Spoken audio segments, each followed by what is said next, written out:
Welcome to the Global Flag Football League podcast.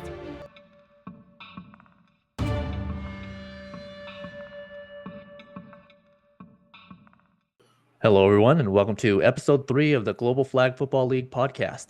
Today, we're excited to welcome NFL legend Richmond Webb, owner of the Houston Hurricanes and the GFFL.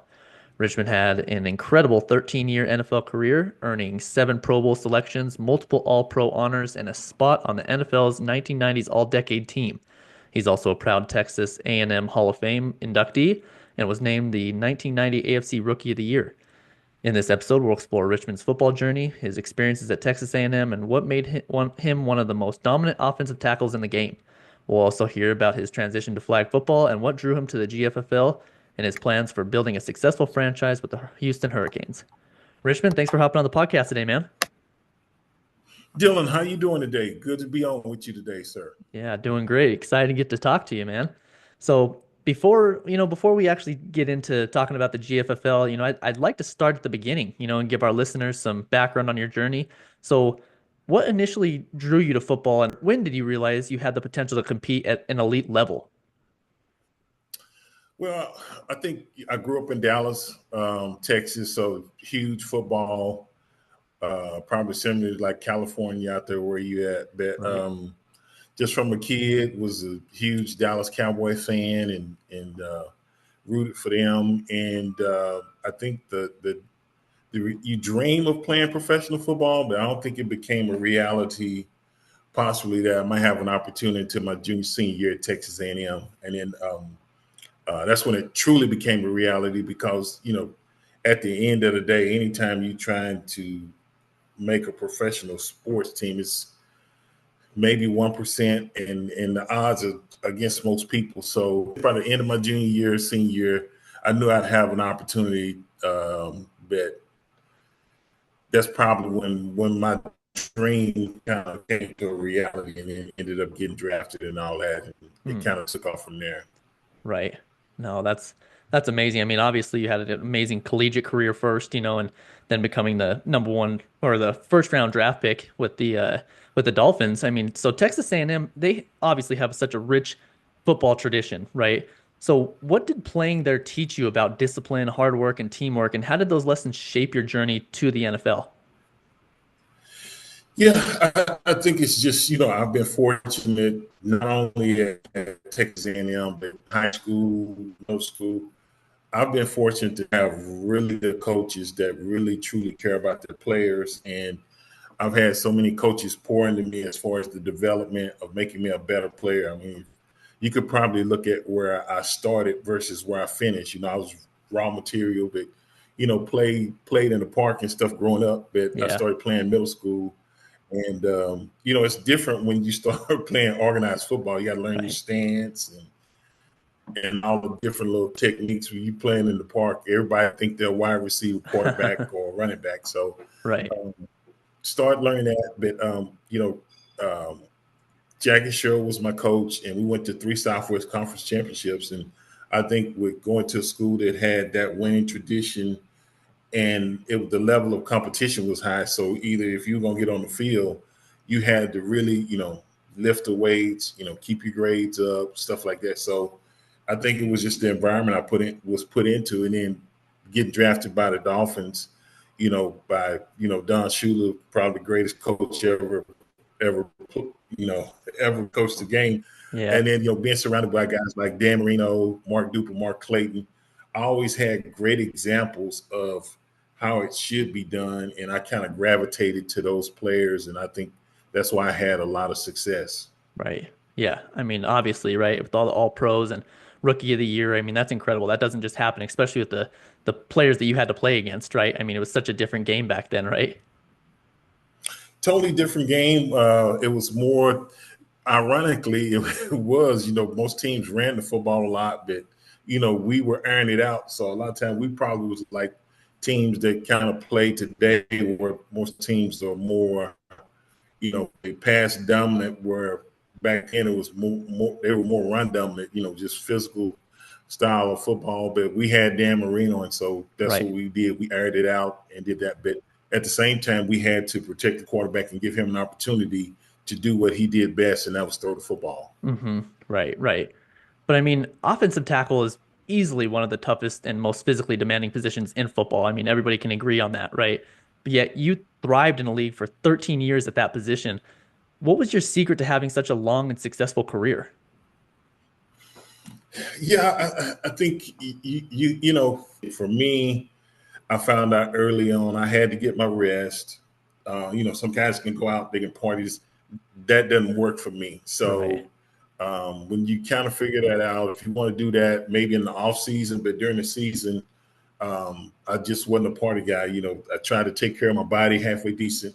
Lift weights, stay in shape, and just did the little things. And then I was just fortunate to stay healthy most of the time. So all those are key factors in contributed into you becoming a better player. And then, like I said, having great coaches, and then knowing the playbook, knowing your assignments of what to do, a lot of that also contributes to it. So it was just putting everything together and then, making it operate like a well-oiled machine. And, Mm-hmm. and that's what I tried to do. And I'm just fortunate enough to stay healthy, because if you can't stay healthy, you can't play week in and week out. So that I was fortunate in that situation. Right, right. Yeah. So I actually interviewed on a different podcast. I interviewed Tim Brown and I'm partnered with him and he spoke similar. He said the same thing that if you want to have a long career, you had to push aside those opportunities to go party and instead of working out. And he said that he could probably count in his 20-year career that on one hand how many workouts he missed. And I'm sure it's similar with you. I mean, you wouldn't have had a successful 13-year career without having to say no to some of those things that were just you really wanted to do, right? Right, right. And ironically, you bring up Tim Brown. We played against each other in high school, Oh, and then he went to Notre Dame, and we played him in a bowl game when I was at A&M. yeah. And then, he had a great career with the Raiders, and I think he finished up with Tampa Bay. Hmm. But yeah, I mean, I think Tim hit it right. The nail on the head is you gotta treat it like it's it's that's your job and that's your profession. And if you treat it any other way, you're not gonna have longevity at it Right. very long, because it's a business, and if you don't treat it like that, you'll be in and out before you know it. Hmm. Right. Yeah. He mentioned, he was consistently chasing, Jerry Rice and those guys. So if he wanted to be at that level, then he knew what he had to do. And similar for you, I mean, if you know that you have to block some of those defensive linemen, and if you're not putting all the work in, then good chance you're letting your team down, right?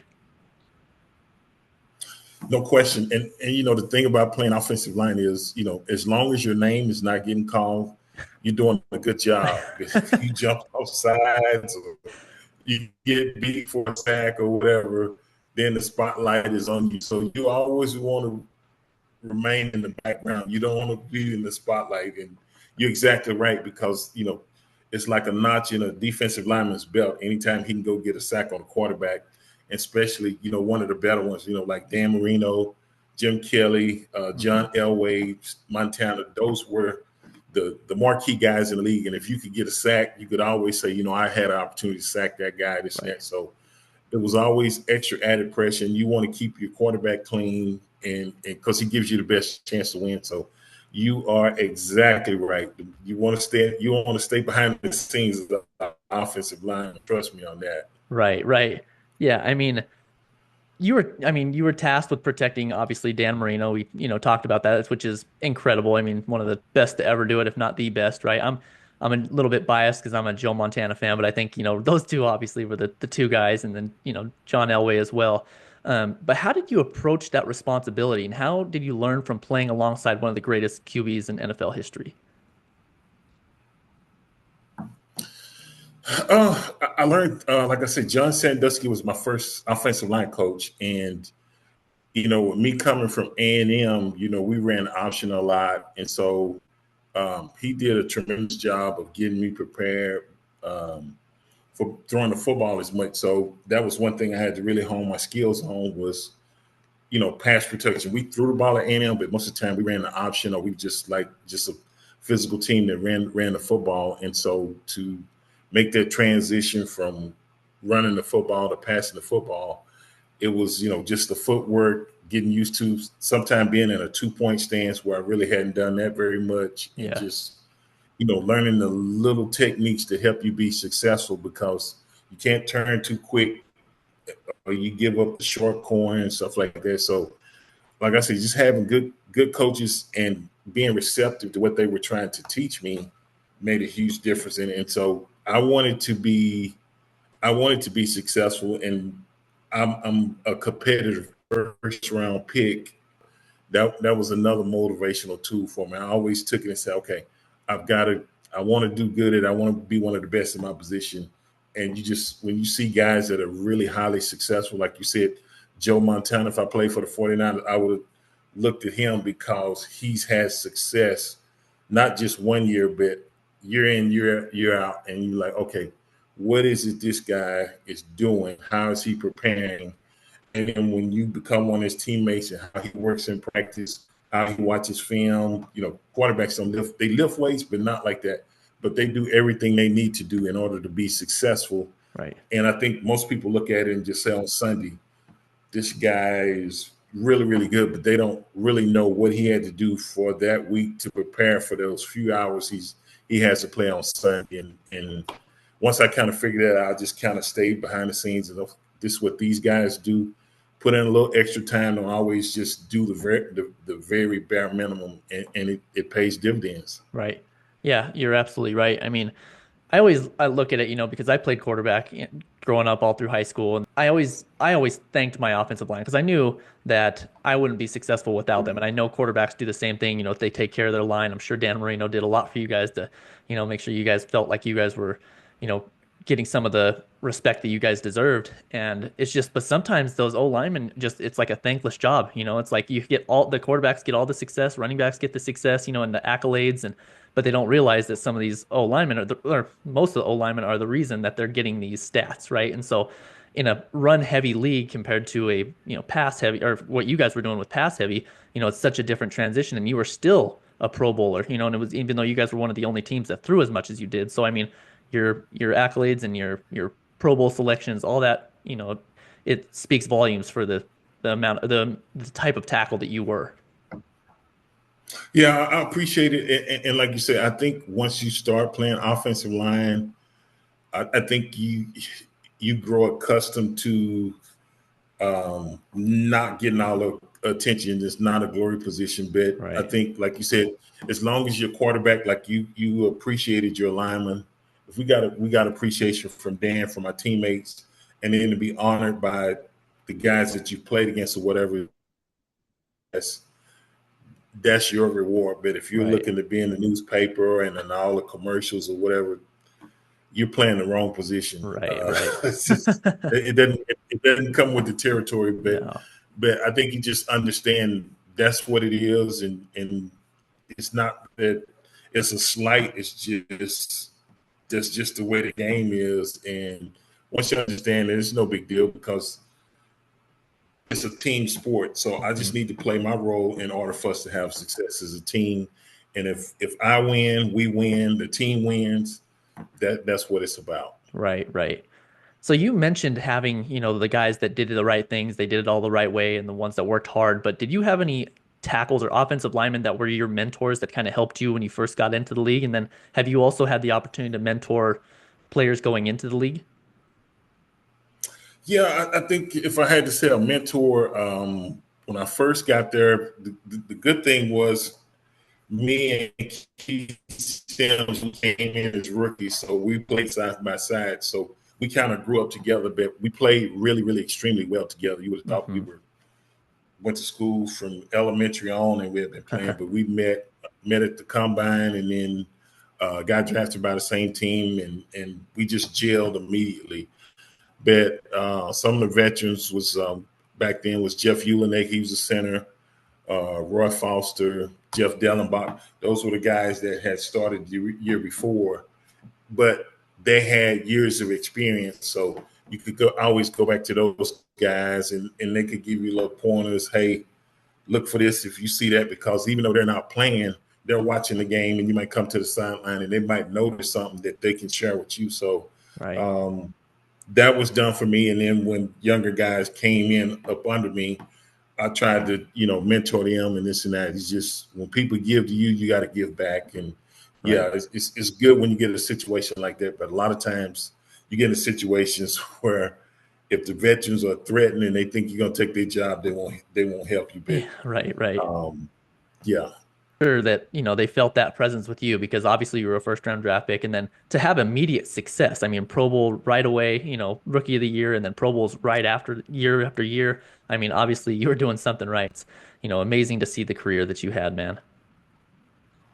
thanks, Dylan. Yeah, I appreciate it. Like you said, you don't expect it. You just work hard, and then everything just kind of fell in place, and it just kind of took off from there. And sometimes it might take guys just because you don't make the Pro Bowl your first year doesn't mean that you can't be a Pro Bowl or that type of caliber player. Yeah. It just happened a little quicker for me, and I'm always fortunate and thankful that the way my teammates were happy for me when I made the Pro Bowl my rookie year and all that, just the support I got from them, that meant a lot to me because, like I say, when you see your teammates, the guys you go to battle with all the time, and they're happy and congratulating stuff like that, that's part of the things that you do it for. And Right. I definitely appreciated that. Yeah, no, absolutely. I did want to ask you, if you could give one piece of advice for young players who look up to you guys who have had long careers in football and about what it takes to succeed both on and off the field, because I think there's a lot of, kids out there in the youth and even guys in high school that see some of these guys who have these long careers and they never really get the opportunity to hear, what advice they have. Some, but not many, right? So, do you have some advice for them?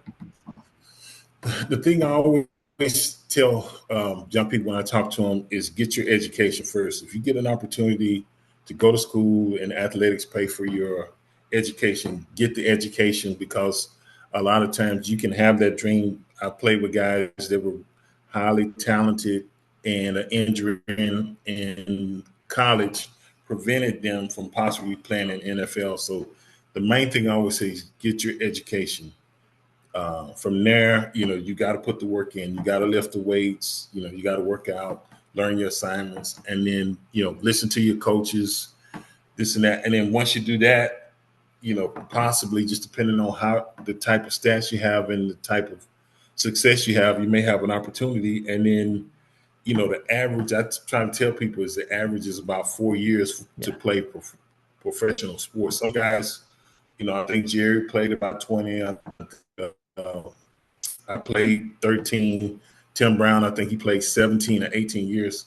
That's not typically the norm. So for it to average 4 years, that means some guys play a lot longer, but that means a lot of guys play a lot shorter. So if you get the opportunity, make the most of it, but, learn from it. And even if it's a short career, you can possibly, if you really, truly love the game, you can go back and coach, scout, you can get in the front office. It's so many opportunities available. If you truly love sports, it's not. So just enjoy the ride, but take it seriously along the way and just let the chip fall away. Right. I love that advice, man. Well, I'd love to switch gears a little bit, because now you've made the jump to the Global Flag Football League, as the owner of the Houston Hurricanes. So, what initially drew you to the GFFL and what made you want to own a franchise? It's funny, Dylan, you say that some kind of way me and Jay got hooked up. I don't know if it was on social media or whatever. And we just got to talking, and we probably talked for maybe a year before. And this was his vision. And at the time, I just didn't know a lot about flag football. And he was like, man, I want you to be a part of this and this and that. And I was like, well, I'll see how I fit in and this and that. And we kept talking, and then it kind of came to fruition. And then he said, okay, he wanted like 10 or 12 teams. And, he's got some in California, Florida, Texas. And then start coming together. And then it's a couple of franchises that's over in Europe. And then I started paying attention, and then I started seeing this thing is really bigger than what I ever thought it was. And then now I even see the NFL running ads about encouraging girls and putting money in high schools and stuff to let girls or kids play flag football. And now I think the recently, I think last year I heard somebody it's possibly going to be an Olympic sport, Right. or Yes. Olympic game that you can compete. So it's like the magnitude of it is growing, and it hadn't even reached its full potential yet. So being able to kind of get in, I'm not going to say on the ground floor, but where it's going to be recognized, I think, nationally or internationally, that's huge because there's so many people in the world. And I think once you kind of see it, it's a little bit faster pace and this and that. But people that love the sports or parents that love the sports that are concerned about possibly their kids getting concussions and stuff like this might be an avenue to where they'll let their kids play, enjoy a sport that they truly love, but then kind of gives them a peace of mind to where they don't have to worry about, the contact and stuff to where, oh, I don't want my kid to, have to go through this and that. So I think it's a win-win for everybody. And I'm excited to see everything jump off. Right, right. And obviously it's not traditional football, but once you leave the league, is there like a missing piece? Does it feel like that when you first leave the league that you kind of want to get back in the game to an extent? And so obviously some guys go and coach, some guys go back to their colleges and coach. But does this give you that, little bit of satisfaction, excite you a little bit because it's, still another form of football? Yeah, I think it does. For a while when I first got in the league, then they came up with the World League, and they would have like it was a developmental league for guys that couldn't actually make the NFL, but if you played a little bit more, you could probably catch on, and then that kind of went away. But now you have the XFL, USFL.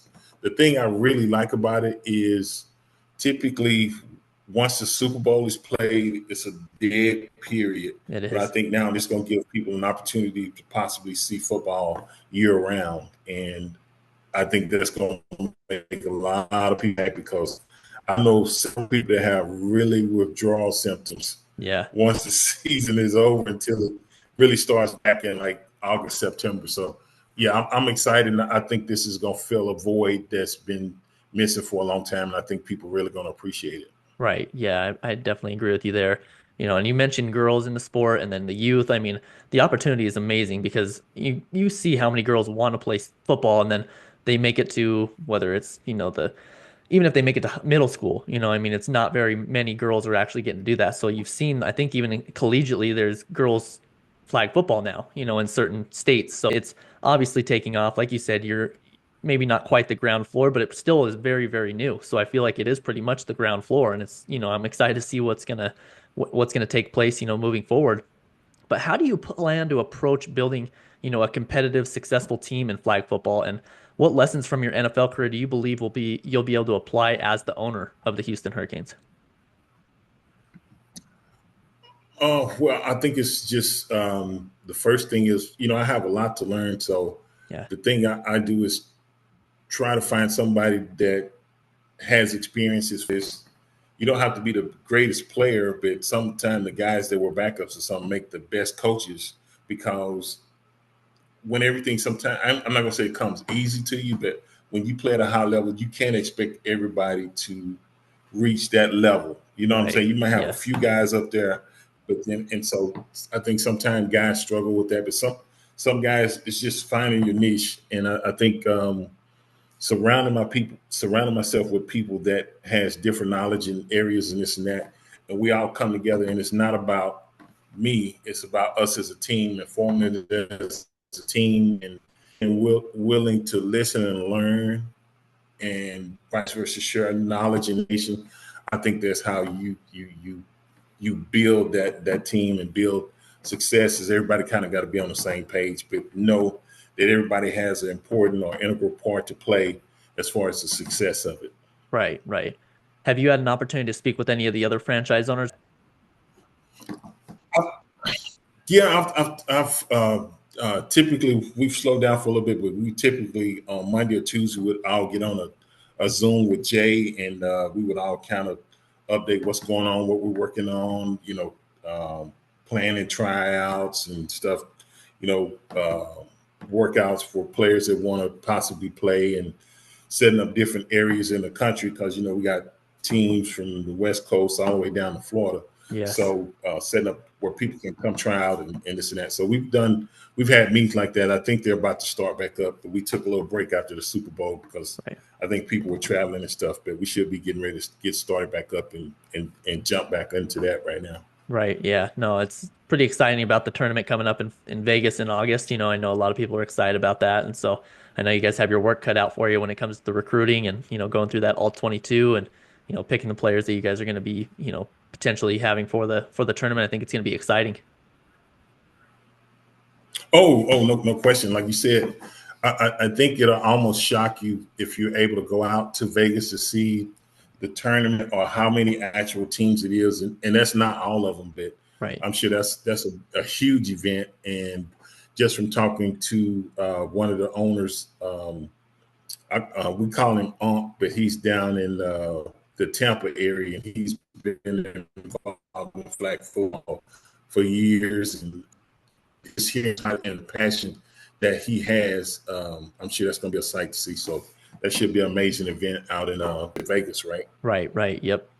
Yeah, exactly.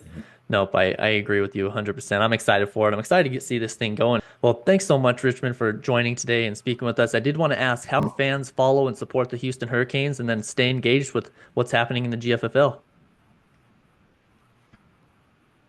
Yeah, I still got to set up my page, but it's going to be the Houston Hurricanes. But you can follow me on Twitter. I'm Richmond Webb. On Instagram, I'm at the real Richmond Webb. Somebody had my name.